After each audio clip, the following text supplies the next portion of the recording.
with me today is Sarah Cherta. Is that how you pronounce it? Serta. Certa. And yeah, we will be talking about your vision of the Poetry Hotel and where you see it going. So why don't you start by just telling us a little bit about your background and your journey up till now? Oh my gosh. I don't even know where to start, to be honest. But I guess when I talk about myself, I'm like, I'm just a poet at my core. I've always loved to write.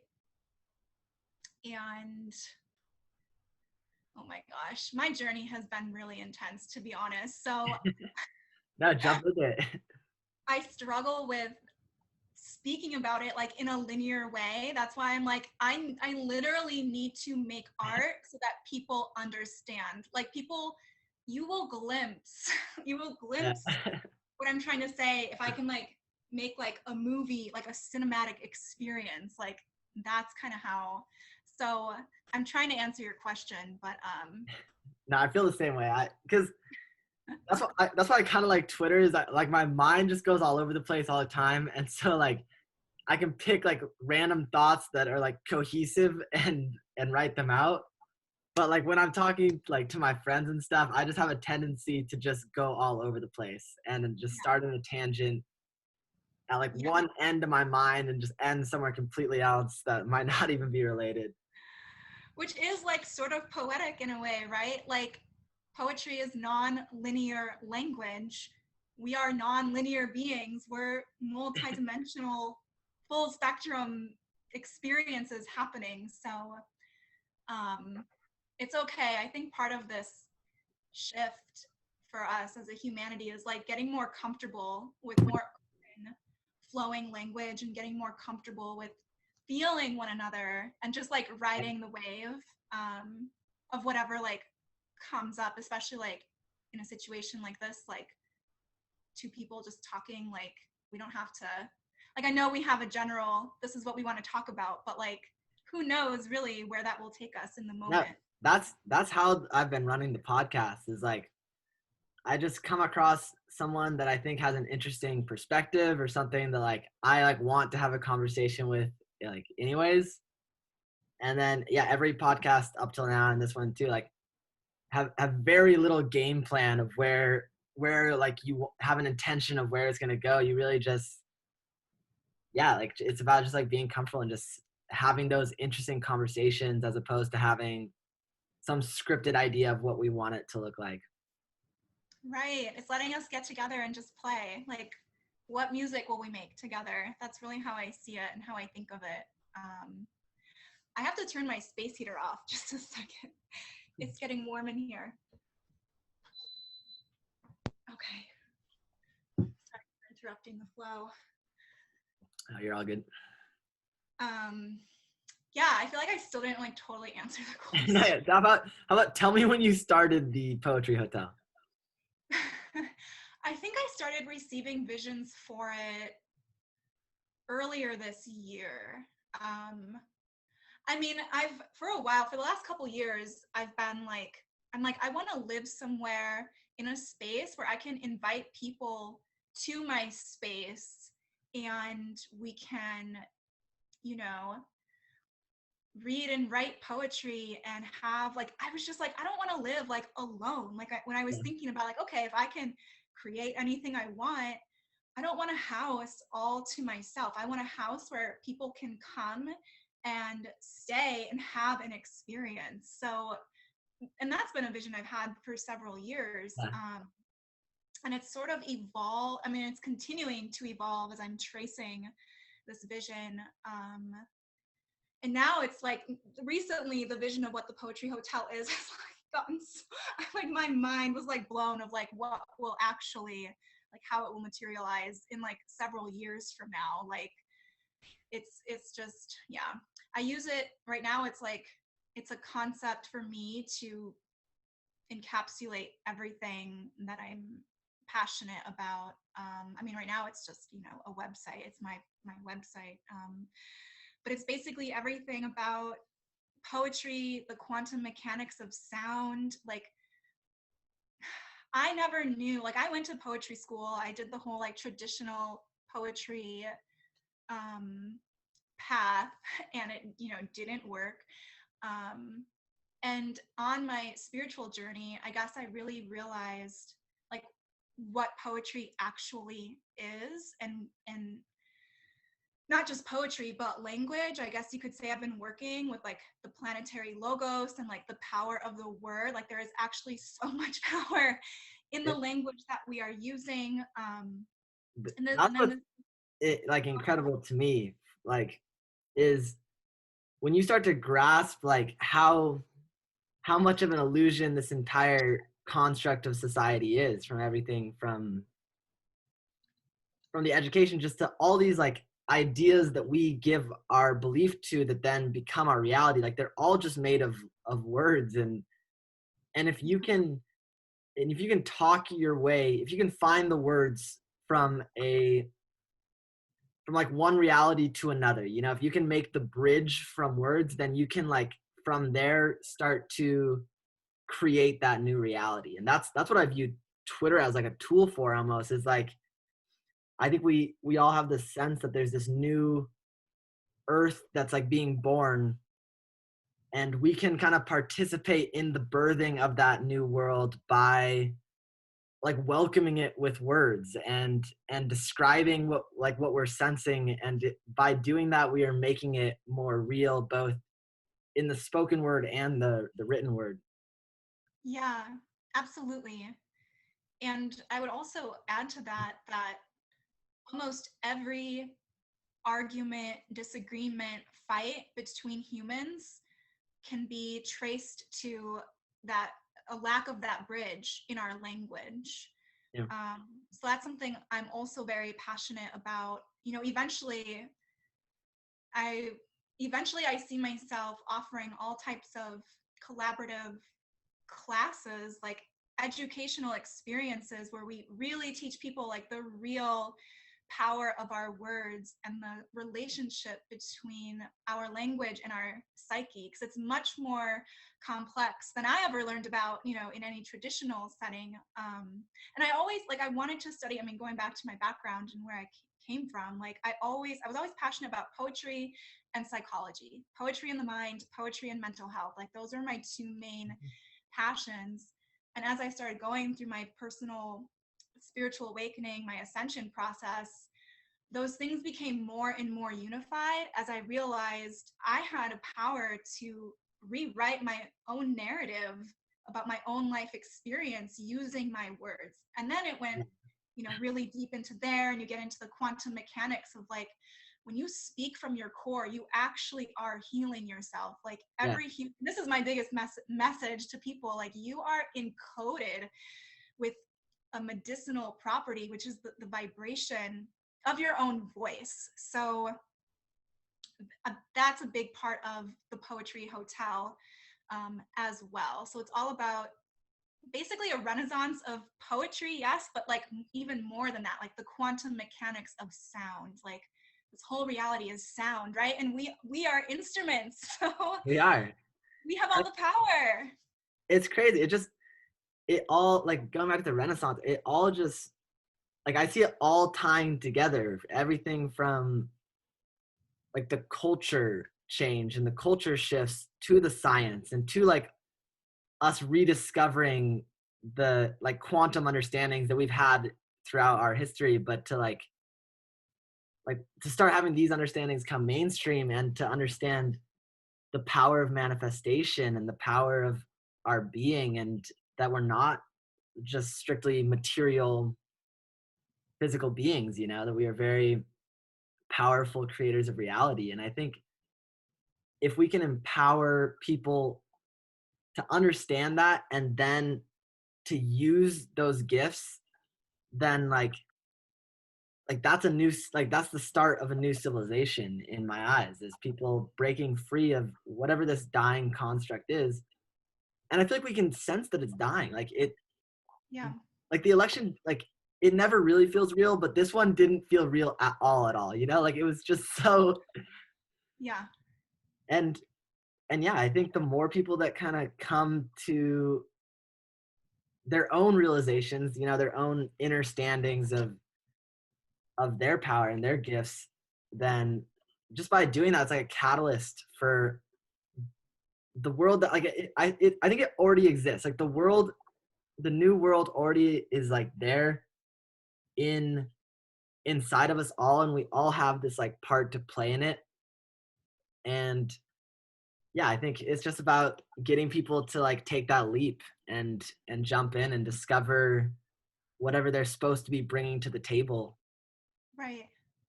And I love that you said like the start of a new civilization. Like that's part of the visions I've received recently about what the Poetry Hotel is. Like yeah, like practically, realistically, if we're ready to give birth to this new civilization, and I completely agree that it already exists on a frequency level, and it's becoming more and more material as we tap into it more and more. And it's it's organic. It's we are innately interwoven with it. So the more we can unhook from all of the just the mind control and the distractions and all of that, the more we can unhook and heal from that. Healing is a really big, we have to actually transmute the shadow material and all of that. But the more we can do that, the more this new civilization will I have chills right now, it'll literally just start to materialize like before our eyes, like fractal by fractal. It's not going to come like, I mean, there's definitely certain like waves, I would say, or certain moments where like a big shift happens, but like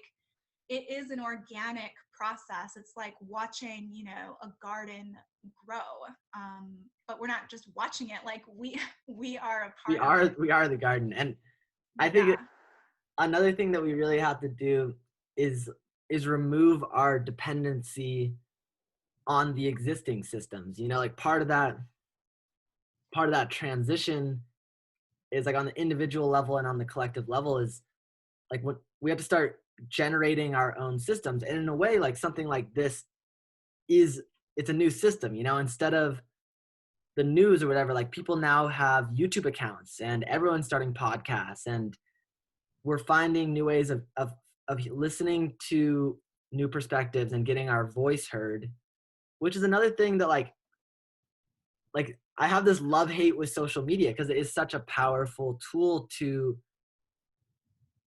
let people find their voice and broadcast it out to the world. And it kind of, I don't know, it's cool to be a part of and to meet people from corners of the country and the world that are kind of on the same wavelength as you. Yeah, I'm really grateful that we have these tools, as limited as they are, and as much as, if we're talking about new civilization, everything will have to transform. But it does happen. There's such a divine order to it. Yeah, I don't know where I was going with that, but yeah. And I like, first of all, I like the name Poetry Hotel, by the way, because like it goes along with my long-term vision for Pyramid Realm, which is I want to have basically like I want to travel around the world and discover really cool plots of land, that like just have the like just trust on the energy and my gut feelings on different pieces of land, and then develop them where they have like long-term accommodations where you have like a full established community of sorts, of people that are living there for most of the year. Like it's their home base, it's where they're living their lives, and then to incorporate into these like established communities to have a resort feature where there's short-term accommodations. People can come stay,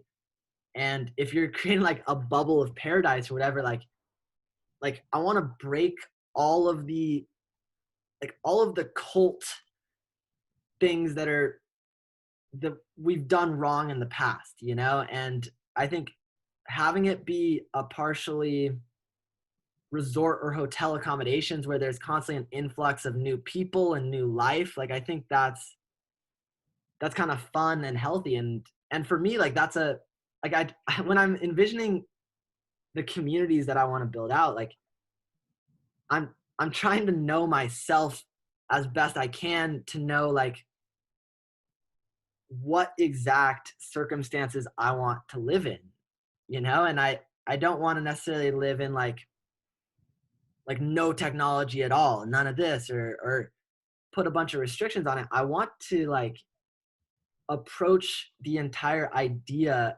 of life and quality of life and everything, and from almost like an engineering perspective of like how can we make life as cool as possible, you know? Like how can we make life become poetry, Yes. you know? And yeah, it's cool. And I recently, like I was talking to my roommate about it today, is I want, like I've realized I want to live with like age, like range, you know? Like I think we've been so conditioned in society to, like, first of all, like I feel like we've been very isolated, you know, and detached from like a sense of community, but Mm-hmm. also like programmed to believe that we're supposed to only intermix and connect with people in like our like our age group that do the same activities and whatnot. And I just feel like it keeps us from finding all the shared struggles and like the shared things that everyone feels that we don't necessarily like understand that everyone is missing and wants. Right. Which is what you're saying, like in terms of having like open living spaces. Like I don't know, I had a lot of my downloads when I was living in a frat house, like in the main, like just full party house. It was a mess all the time, but like, and at first it was a lot for me because I like my space. I like my, you know, I like to be clean and whatnot. But I fell in love with like the community. I love going downstairs and having like the boys cooking dinner, playing ping pong, and someone's shooting hoops in the courtyard. And it's just like I feel like we're supposed to be around life being lived in all of its stages. You know, we're not supposed to be quarantined off into different stages of life that you're only, you know, kind of going on a tangent, but Yeah, no, absolutely. Everything you're speaking on is so on point and has been at the foundation of a lot of my visions as well.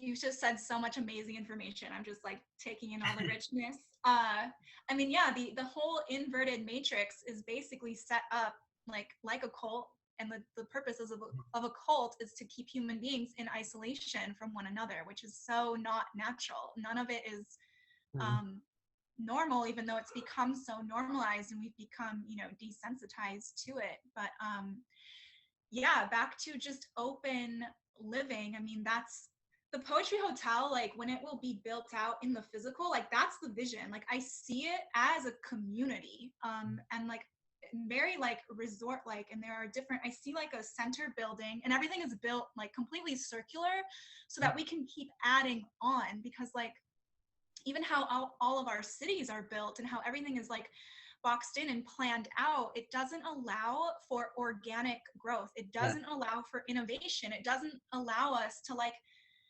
respond to the needs of the collective or of our community as we grow.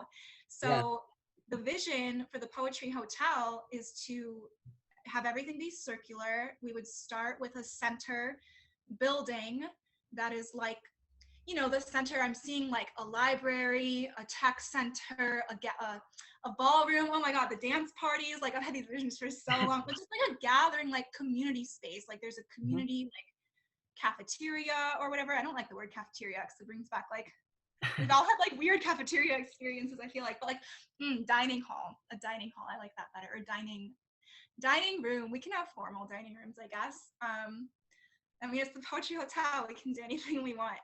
So anyway, like a circular, just main, like what are the main, like, things that you would need? And then I'm seeing like, and then there's of course lots of gardens and just, you know, mm, lots of gardens, everything grown locally yeah. as much That as possible.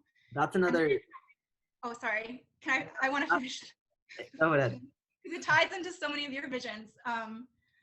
And then having like circular, like just building out more and more and more, to the point where like eventually like way out you have like, you know, tiny homes and people can live in tree houses, like whatever we Yeah. can create, like whatever anyone wants. You're Like you can have zip lines across, Yes, like you can do yes. anything.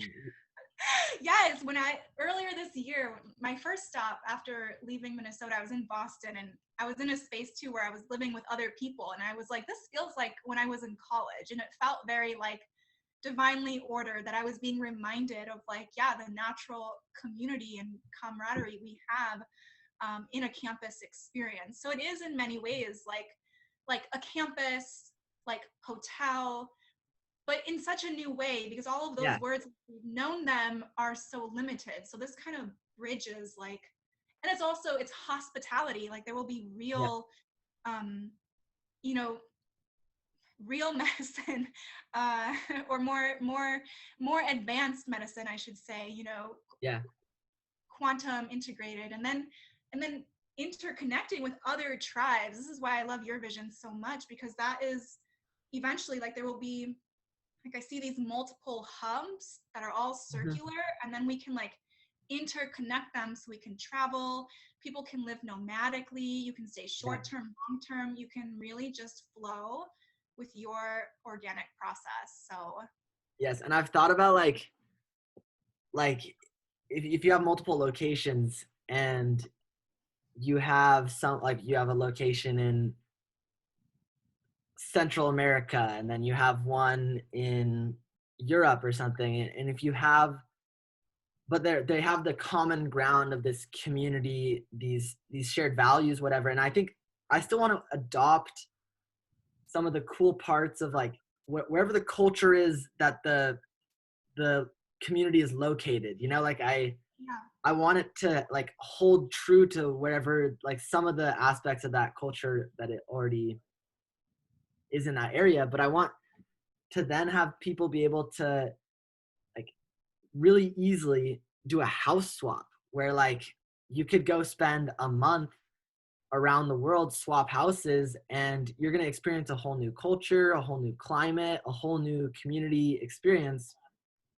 But you you're still like, there's it's still, you still feel safe and there's still some common ground, and it's really easy logistically to organize these things because everyone wants to travel and have new experiences. And going back to like one about like your vision and the gardens and whatnot, another thing that I think is really important to me is sustainability. Like I got my degree in engineering with renewable energy as my concentration, and I envision these things just being completely off the grid, where we have whatever form of energy we need, you know, whether it's free energy, renewable energy, solar, wind, whatever is the most efficient, which might not be solar or wind. But I envision these things being able to like be completely self-sufficient. And same with food, like where we have all these, it's all fresh food, it's all garden for us. And in terms of health, like that's like the best thing that we could do for ourselves is if we were eating food that was all grown and produced by people that like we know and like care about, like that. Like I honestly think that's just like the most magical thing we could do for our being, is to stop consuming garbage that's processed and so disconnected from everything, like even the like plants and salads and stuff. Like if it was picked like 10 10 weeks ago or whatever and shipped and all this, like I just feel like we lose so much of like life that's in it, you know? And that's what we want from our food, is we want that life. So I've started a garden in my house recently, and it's my fun little side project. yes, I love that. Yeah. Um, and all of that too is making me think of like how much different our collective experience could be if our civilization from the start was built on wellness, was built on Yeah. understanding what are all the things we need to just like maintain our, everyday wellness. So it, oh, you might hear dogs barking.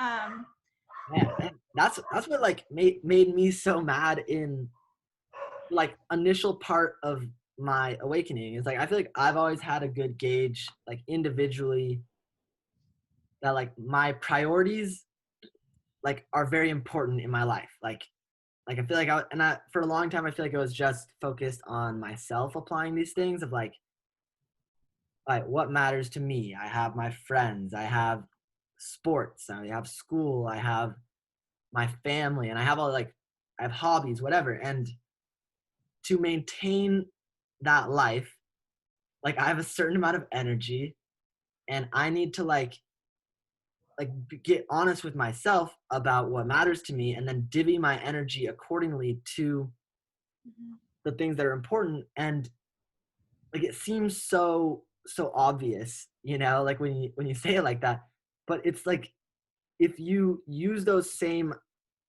like that same thought process and then look at the way that our government runs this country, like it's a joke. You realize that like none of the priorities of the government align with like what actually matters to us, you know? And we're sold these figures as representations of like how well our government is doing of GDP and this and that. And like it's so disconnected from our lives that like that's what we need to do is we need to like we need to get real about our lives and like what we want from life and what that looks like on a like society basis. If we decide like okay, something that is important to us is that we are living in harmony with the earth, which is something that like definitely should be something that's important to us, then like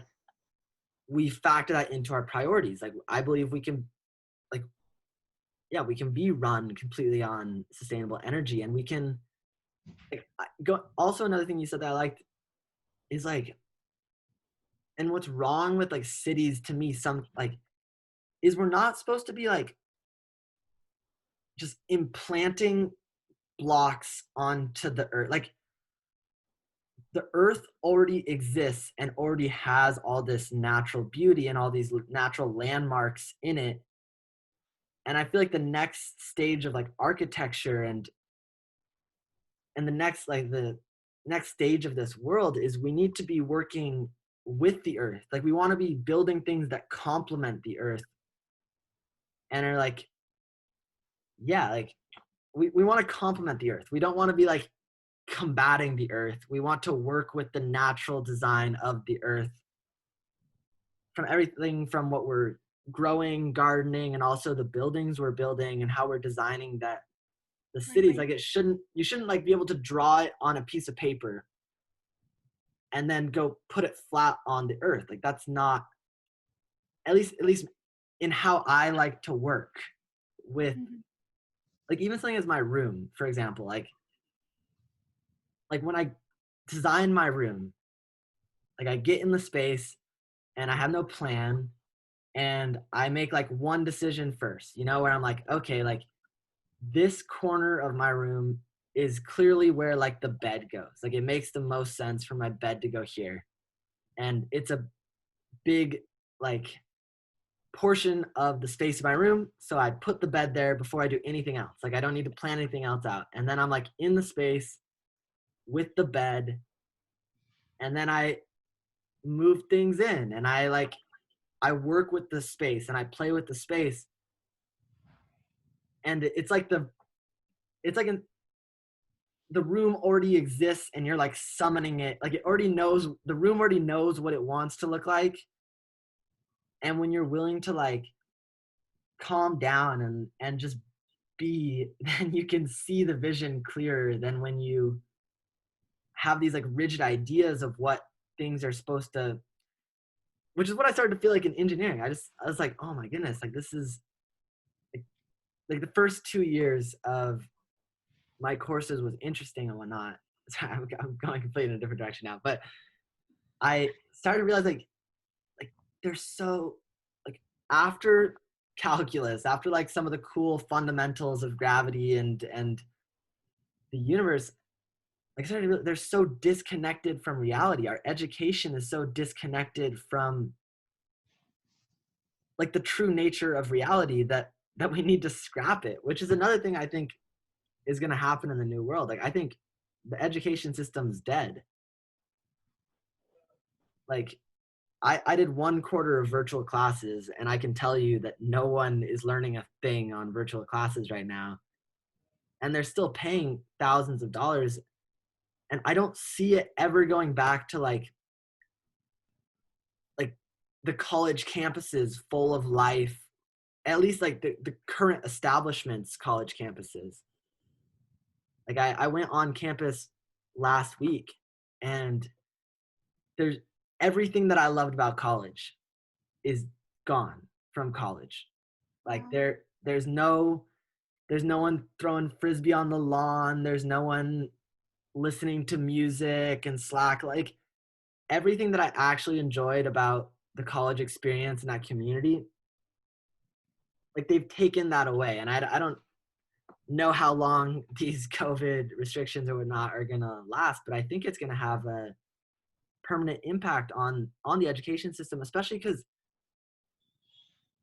like they require a complete overhaul of their entire curriculum.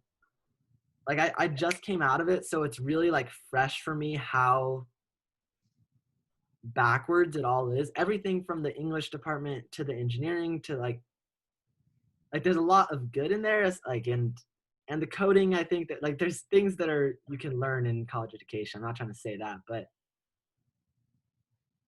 the like in the big picture, like we're gonna scrap a lot of it. And I think that's scary to people. Yeah, I mean, big change is always scary. Um, but like the liberation that we'll experience as a result of that change will be worth it. And it's been a long time since I was in college, and I loved college because it was the only place in society that I fit. Like, because I could learn, I could study, I could write. Like, though that's my main like being.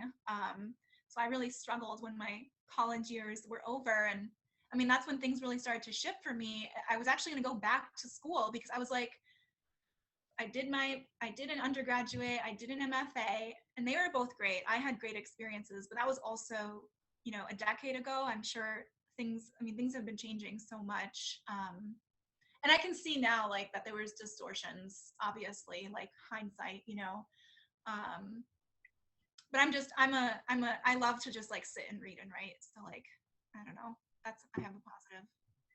No, yeah, Uh, I definitely like I enjoyed my college experience a lot. yeah, I have no regrets or complaints or yeah, I feel like I even got my money's worth.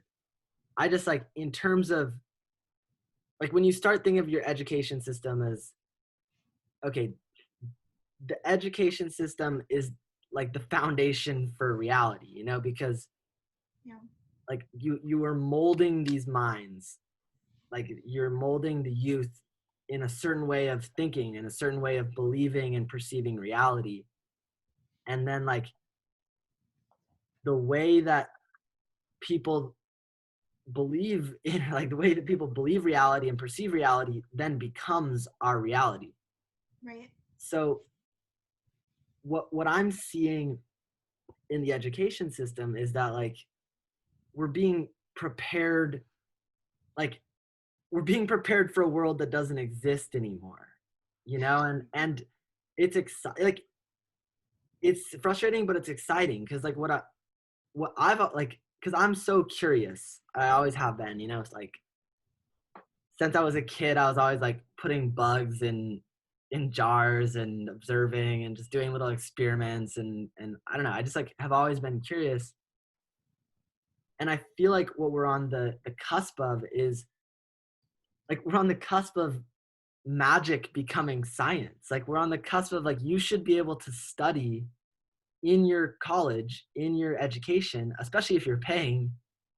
Like you should be able to study the limits of your consciousness, and you should be able to study like history, like real history, not propagandized history to make you a like consumeristic just like shit show, you know, like real true history about our roots and humanity and yeah, like I think Yeah, I feel like this is like you're literally speaking so much on my visions for the Poetry Hotel. Like I've seen, I'm like eventually like there will be like classes, but it will be such a different structure because like I think this is like part of the work that those of us who are ready and excited about building out these new systems, like we get to discover, okay, how do we actually learn? Like what do we need in order to like not just it's not just about like learning information. It's about, like you said, like traveling through your own consciousness. Like we yeah, are information. it So it, in that sense, it's a whole paradigm shift. And I mean, my love for both poetry and psychology, I think they merge, like that's how they merge in the Poetry Hotel, because it's a space where, yeah, wow, you're speaking on some, like, it's just more confirmation of like, wow, like this is really happening. Like this it shift, is, it's really happening. and like it should be driven by your like this is something I always knew as a student was wrong. I was like, okay, like I'm I'm curious. I'm passionate about learning. I'm passionate about self-improvement. I'm passionate about like creating the coolest reality I can for myself. And like for students like that should be exactly who the education system is tailored for. Like it should be driven by like the inner curiosity and passion and desires of the student because like those ultimately are their gifts, you know, like we come in with gifts and I don't know, instead of like I believe in some level of standardization, you know, where like I think everyone should know basic algebra and like these like I believe in some level of like okay, we should create a bar of understanding and try to get people to this bar. But if you have someone that just for example like hates math, you know, like they're awful at it, it doesn't interest them, it doesn't do anything for them, then like they don't need like we don't need to shove calculus down their throat then. We don't need to and same with writing. If you have an engineer that is just strictly like they want to like fundamentally understand the mechanics of the universe and like that's their passion is like instead of holding everyone to some like mediocre half bar of like you have to be like just mediocre and proficient at everything, like we should raise people to be like proficient and then isolate the thing that they're like insanely talented and gifted at, and then from there like then everything should just be a resource for them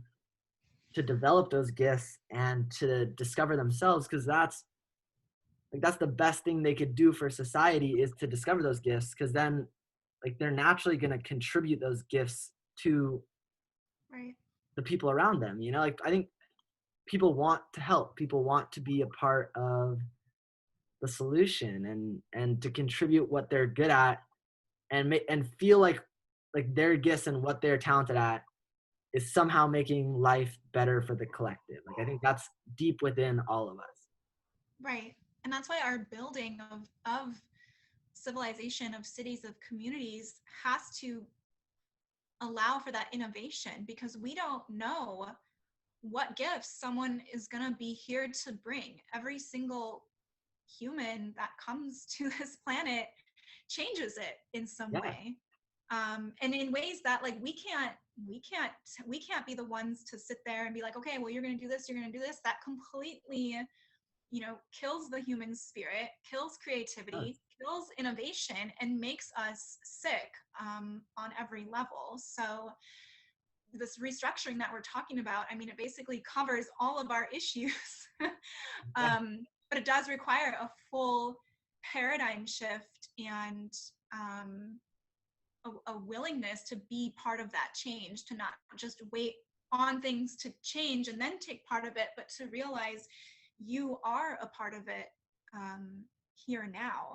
So it's so exciting. It's so wonderful to hear you speak on these things. It just fills in, not even fills in, but it's like I see it as like your voice is like ping ping ping, like lighting up all of these pieces of the vision I've had, and it's just like, wow, like Yeah, and we don't happening. know, that's it, like we don't know how inspiration works, you know, Right. like like this is why like I love like science fiction and art, is like from an engineering standpoint, if you're like a really good engineer, you know, where like you can pick up gears and knickknacks and like you can make things work, you know. And then there's someone who's like a really like they have this beautiful imagination and this fluid language and they can write a novel. Like if the engineer reads the novel and then like comes across an idea that was presented just by words in the novel, then like then that thing that in the science fiction writer's mind started as an idea, you know, of like, and everything did, you know, like iPads, rocket ships, all this, you know, it starts like with creativity, with imagination. And yeah, I just see this room for us to inspire each other with art and poetry and writing and Twitter and whatever means we have to help like catalyze this reaction. Like I feel like we are, yeah, like we're here to like, I don't know, I feel like that's at least how I view Twitter, is like it's like a tool for me to like you're reaching a lot of people and you have no idea where they are in the spectrum of like their journey or what they're passionate about.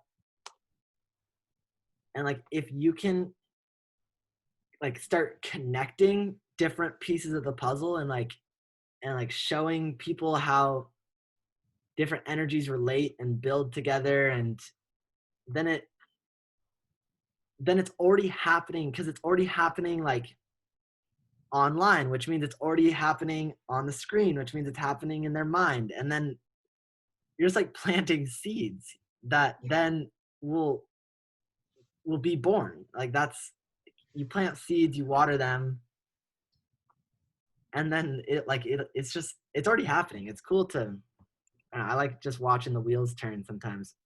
Yeah. I think with Twitter, from my perspective anyway, I feel like it's a tiny, tiny glimpse into the window of what we can do with technology together consciously, when we are, you know, I don't want to say on the same page, when we are, you know, have this shared vision of basically just bringing, it's not even any like what's coming into form, like it's organic, like it's how life on earth is organically, so it's not even like any one person bringing it into form. It's Mm-mm. humans awakening to this frequency that was always here. It was just so buried and distorted and manipulated, and we're now awakening to that and remembering and realizing like, oh my gosh, we're actually Yeah. here for a very different experience than we've been having. And I feel like, and I mean, this goes into, you know,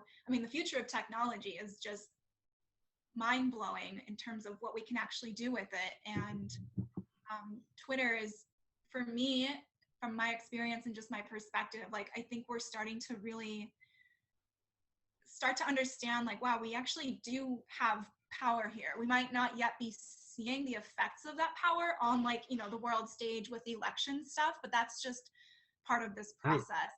we knew that though, that the news would be the last, like the Yeah. last place that we should be looking to see the impact of what we're doing would be these dying systems. You know, they're gonna present their illusion all the way up until it's obvious that like I don't even know, they might present it forever. I don't care, but like it's more just like I've stopped watching, and once you stop watching, then it's like I don't know, and I think that's what people are awakening to is that like we want to be sovereign, you know? Like I know I feel like I've known myself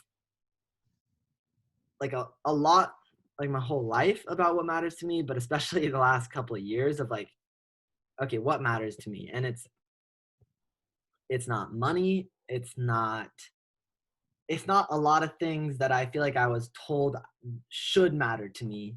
Like I like comfort, I even like luxuries, I like these things, but what ultimately matters to me is like I don't want to set an alarm like ever. like unless like there's a very good reason. Like I want to go to bed and then I want to wake up when the sun hits my window and when it's just time to wake up.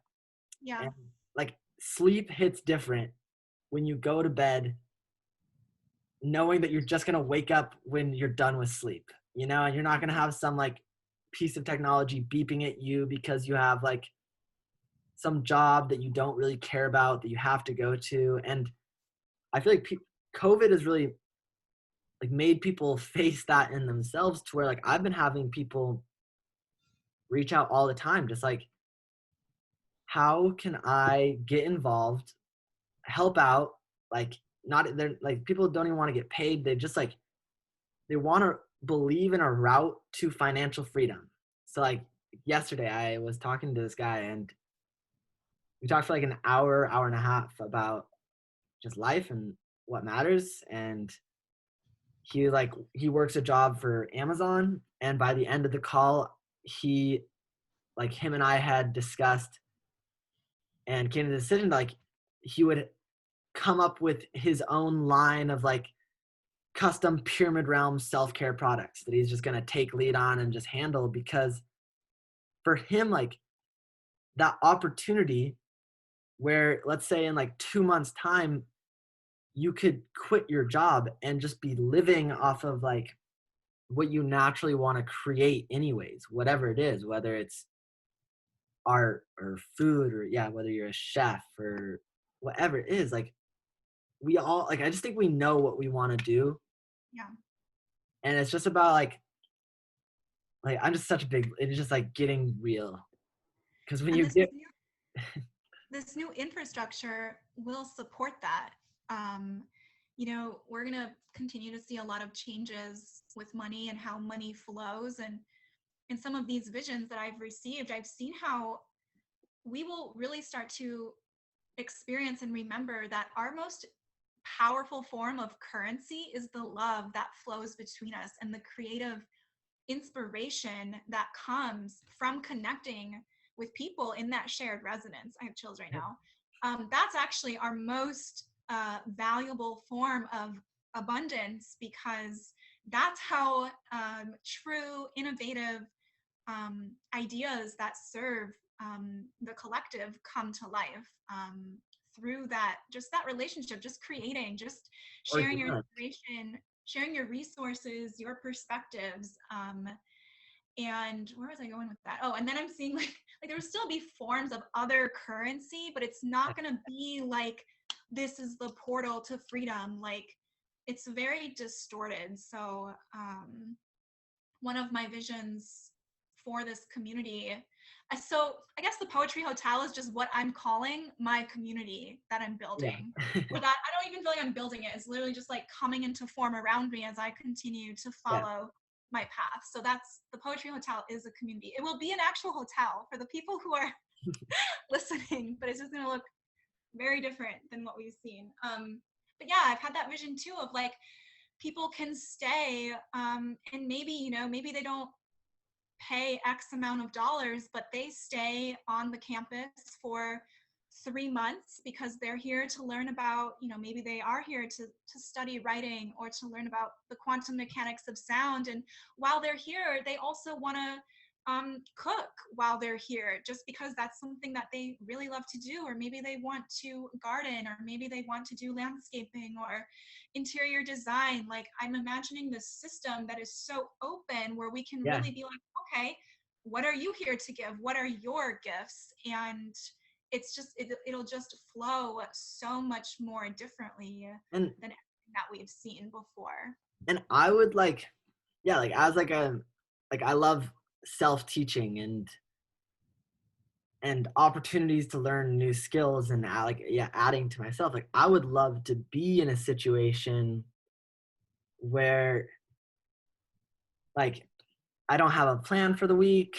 I like, there's some schedule of classes that are happening, you know, and like Mhm. it's not like some stressful thing where I'm like, oh, like this is like, if I take on this, like it's a responsibility, it's gonna be added stress to me, but more where it's like, oh, like there's like a whole range of like classes that are like fun, even where it's like, oh, like what better way to spend my Wednesday night than to go to the cooking class where we eat our dinner afterwards and just like hang out and learn how to cook some, I don't know, some delicious plate. And then the next day, if you don't have any plans, there might be like a guest speaker who is a shaman traveling through that would like to speak on his life experiences. And you're like, oh, like I got no plans. And then boom, Right. like there could be people from all like stages of life that can go attend that. And I don't know, we've created like so much scarcity in our mentality that like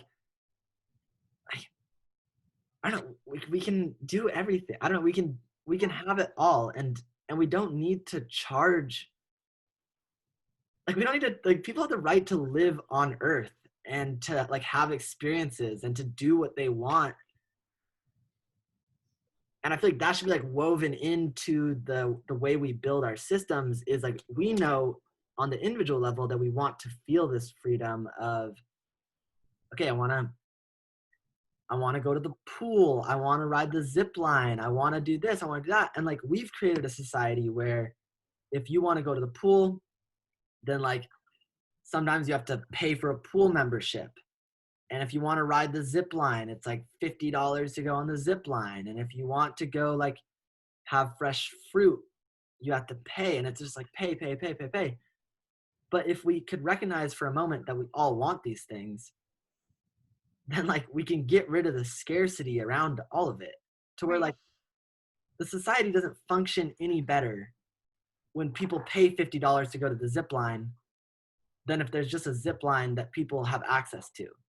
You know, Right. like this is where we've disconnected like the good parts of capitalism, which are innovation. You know, we've developed a lot of cool things through competition. But the the downside of capitalism that I think we're discovering is when the the greed and the profits start to outweigh like our humanity and like our values and real life, you know. And I think capitalism is kind of like it's fading away, at least our idea of what capitalism is.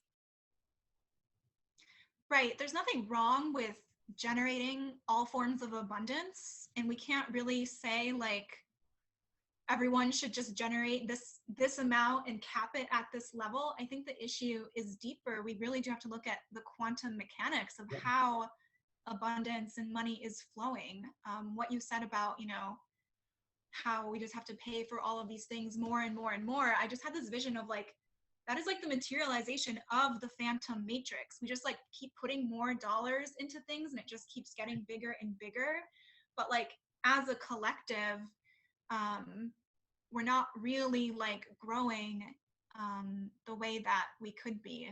So I'm just listening. I feel like I could articulate this more clearly for the people who will be watching this. I'm just like listening for the words, but like it goes back to what I'm saying about like realizing that our most powerful, most valuable form of abundance is that human connection and creativity, and why a big part of the vision has to be healing from the trauma of having been isolated, and has to be, healing all of the wounds that keep us from opening ourselves to enter into loving relationship with one another. Yeah. Because, I was thinking, like, when you talked about, like, yeah, you have to pay for a pool membership, and the argument is like, okay, well, they have to pay to take care of the pool, and we have to pay to take care of these things. Like, we're paying more and more money to take care of things, when, like, if we have a society where we care about one another, we will Yeah. we will just start to care about the things that we all care about, and there will be someone, like, it'll just work out organically. I'm not Yeah. saying money will disappear completely, um, but there will be such a shift in the quantum mechanics of how it all flows, because we're not depending on money to be like the thing that takes care of anything, which ultimately doesn't, like, when we're just using money to take care of everything, we're not allowing real creativity and real innovation to come through, Yeah. because real creativity and innovation comes through human connection. I hope that made sense. And yeah, and here's a point that I want to make regarding all of it, that like that I know in myself, of like the part of capitalism that I like is like, I like that, like, I'm a hustler, I'm a grinder, I am creative, I believe in myself, I take risks, and I like that capitalism is a system in which if I develop value in my being, that then it reflects in my bank account. That like if I generate some creative product, or I sell enough pyramids or this or that, they're like that I'm increasing my abundance, like, because I'm very opposed to a lot of like and this is what I've, like, when I'm talking about like trying to break some of the cult and commune just ideas and archetypes I've seen in the past, is I don't believe in just like this I don't want to use the word equality, because I believe in equality as human beings, but I don't believe in standardization. Yeah. I believe in rewarding people for good work. So like and how that looks in a community situation is, like, I think that like geniuses and people that come in and offer value, like, that they should be rewarded with different accommodations. Like, if someone can come in and, like, let's say we have no source of like consistent water that's healthy that we can rely on as a community, and someone comes in with the skill set necessary to build out the aqueducts and do whatever, and they have a well, and they do it, and they grind, and all of a sudden, like, our community now has running water because of the efforts of this individual, then, like, they shouldn't be living in a one bedroom. They should have a castle. And they can have a castle, like, that we can make that happen when we stop like restricting our minds. And I think that's like I don't know, that's one thing that because I want to incentivize cool stuff. I want, like, I think it's a very slippery slope where I don't know, I see right now in the capitalist society, and the whole thing is like, there's all these geniuses, and like we all want to create abundance for ourselves, and I think that's our right, to go pursue that abundance. But I just see it, the way the systems are structured, like, in order to obtain success and to like go seek it out, like, sometimes you're selling out these parts of you that we're talking about, that matter to us, that I think matter to everyone, is that sense of community and that sense of contributing to the collective. And so if you can balance that where you have like you still have that urge for innovation and a sense that it's going to be rewarded, that you like that you're going to be, and that's not necessarily why you're doing it. You're not acting from a place of like, oh, I want this, I want that, but like that we can still keep some of the good parts of the capitalist idea alive, you know, and hybridize it all into these like these community structures that we're kind of talking about. Yeah, I think what you're speaking on, the way I understand it, is the like we still want a healthy individuation of self, which Yeah. is why just making things all the same for everyone in the name of equality is ultimately not an effective measure, um, because it creates like this bubble, that again suppresses creativity and innovation. So, you know, the issue right now is not so much that people can make as much money, um, as they want. I think that the issue, goes so much deeper into like the collective, just, uh, I don't even have the words yet, to be honest. But so what I'm saying is like, just to give like the quantum like mechanics of it, like we want freedom to create however you feel called to create. And I have a hard time talking about pre-existing forms of monetary systems. I've been so focused on dissecting how the new will be, so I'm still learning a lot about all of these different things, but I've seen that eventually, like far in the future, money will it'll just be like a fun game that we can Yeah. play. Like it'll just be another part of the creative process. Now, this is I obviously going yeah, to take some time and a lot of discussions and a lot of growth, but that's what I see happening eventually. It will not be, it'll be just a completely different experience. So it doesn't need to go away altogether. We don't need to like take away the right to like generate abundance. It's the basically the framework within which that generation is, happening. Because someone who's aligned with the principles of love and able to generate something like amazing or really really yeah, grand, it will serve the whole collective. So we don't want to put totally. No, like, cap on anything.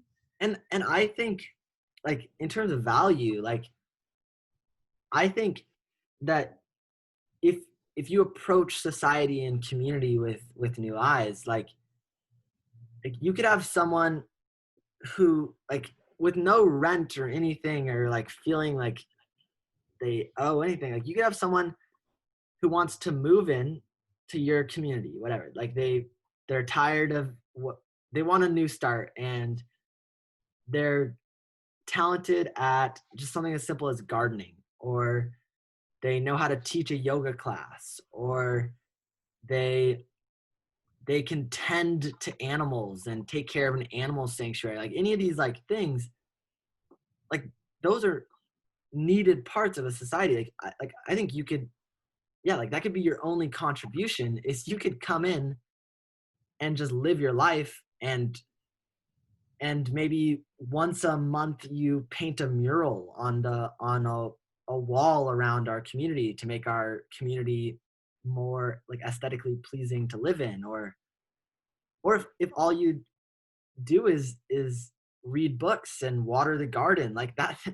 Like we need people that water gardens. So Right. yeah, it's a It's all balance. about, I was gonna say, it's all about creativity and vision. Because like it's funny that you said, like you mentioned living in a castle. Like I've long had visions. I'm like, I want to build castles. Like I want to live in a castle, but not because like I want to hoard all of the material resources to myself. Like I want to generate this much abundance so that I can give it. Like Yeah, I want to literally like resurrect like crystalline cities out of the water so I can show people how grand this experience is. And that's not everyone's path. Like some people just want to like live closer to the land and, live in a small tiny cottage or live in a tree house or just be nomadic. And like, and all of that is okay, and none of it is, it's not about,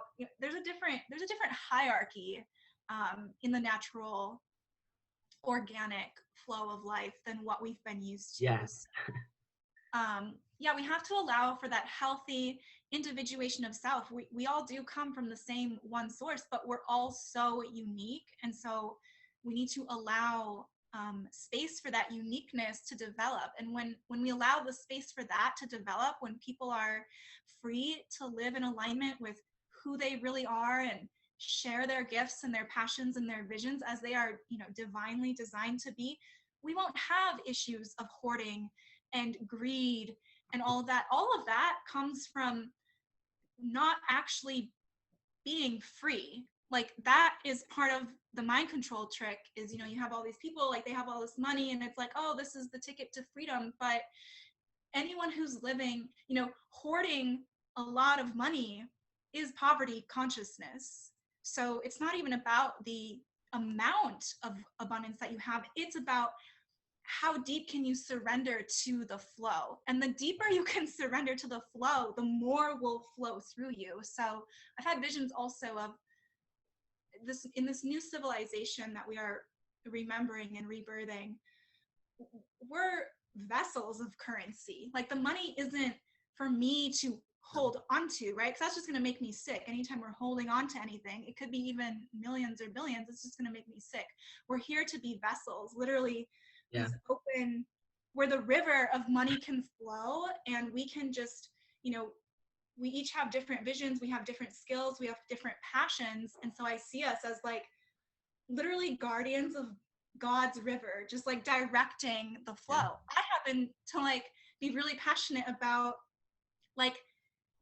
structuring an entire like city, an entire new nation. So I'm like, oh my gosh, I need to generate a lot of abundance because like that's part of who I am. And it's not for me personally. I actually don't want any money personally because like I need a whole team. I'm like, I want a team of people who I can build this with. So there's a lot of really awesome, interesting conversations to have about money and the restructuring of all of this and how it will flow. So, but yeah, healthy individuation of self. I think that's like when you're saying take the good parts of capitalism. I think that is the good part of it, that freedom to innovate, to create, to not be limited in what you can bring into the world. That is a really, really beautiful thing. And going off what you're saying, like that's why I started the company, like is like I love people. I love good people, and I like believing in people and investing in people. And like I think that's one of my greatest talents in all of this, honestly, is like I just have an eye for talent and for vision and for genuine, like, real people. And so I realized like I want to be in a position where like I'm just like I want to be like a money quarterback where I can believe in people. Like I can hear someone's vision that someone else might think is ridiculous, like someone that's more programmed. I just want to like be deprogrammed and just like free my mind and be in like kind of a zen flow state of living, and then naturally like let people come into my life organically that are holding the puzzle pieces that are part of my vision, and then I want to just be like, okay, like you can create your like a planetarium for $100,000. Like boom, maybe I'll wire it to you, like do it, go for it. Like I want to like use money as a tool to ultimately like I don't even know if we're gonna have, I don't know what the long-term vision with money and with currency and where all of that is gonna take us. At least short term, I think it's gonna go crypto just while we decentralize everything, which is great. With like the decentralization of everything is like the first step of coming together. We have to like we have all this power concentrated, in just like honestly the worst segment of the population, you know, like so much power is in these politicians and these just like not real people, like people that have sold. And I don't want to generalize, like you make an ass of yourself every time you generalize any large group of people, but we need to, I don't know, we need to snap out of it and to like to withdraw our power from them and then to put our power into ourselves and like, and yeah, I'm a big believer in the like you fill your cup first and then overflow. Hmm. You know, I think that's what makes the most sense for me. And like same thing, like, going back to why I started a business is like I've had this calling to help, and I'm like like people want to be free. Like I want to free people. I want to free people. And before it was a company, I felt like like I just like knew that people wanted to be free, and I was like trying to like convince them that they want to be free, and it was just like it was tiring, and it felt like a misuse of my energy. And then I was like, okay, like focus on you. You Hmm. want to be free, you know, like I want to be free. So like step one is to free myself. And like I think that looks like that's a personal journey for everyone, you know, like I think we all have our different hoops that we have to jump through to attain that freedom. But once we are free, like I feel like we're just like we Yeah. could just give love. Like that's all we that's all we're here, like we're here to do is to spread the love and to help others in their journey to become themselves. I like that you touched on that because, when we're over giving, that's no different than overtaking. So if we want to get this new civilization right, we really have to find that balance within ourselves of equal giving and receiving. And that is a process that we all have to go through. So, the response to, seeing a bunch of people um, have a lot of the material resources and material power is not to like give away everything we have and rebuke all material resources and material power. So repairing our relationship with the material realm is a really important part of this, and to find that healthy balance between giving and receiving. And the more we can do that, the more we become that vessel through which abundance just flows. Like it's not even a thought anymore, right? Because true freedom from money is like to not have to really think about it, to not have to worry or be Yeah. anxious about it. It just flows. Like when you're in alignment with your mission, with what you're here to just naturally do, um, the earth and love, all that is of love, will just naturally support you. And it's going to look different for everyone, especially like right now, because everything is such a like we are, I don't want to say in between worlds, but in flux. Like there's Yeah. still a lot of the old There's still standing, even though we know it's not based in anything real, but it's still there. And it's going to be like we have to navigate this. And I feel everyone is being used um, in a divine way during this shift, especially like with material resources and how it's just like a wild orchestra right now is how I see it. Yeah, I agree. Well, honestly, I think that's a great place to call it for today. But thanks so much for coming on. I'll have you back on for sure. Yeah, this was so great. Thank you for giving me a chance to share more about the Poetry Hotel. And it really is like, yeah, a community. Yes, Um, I like your vision, and I look forward to working together moving forward. yes, same.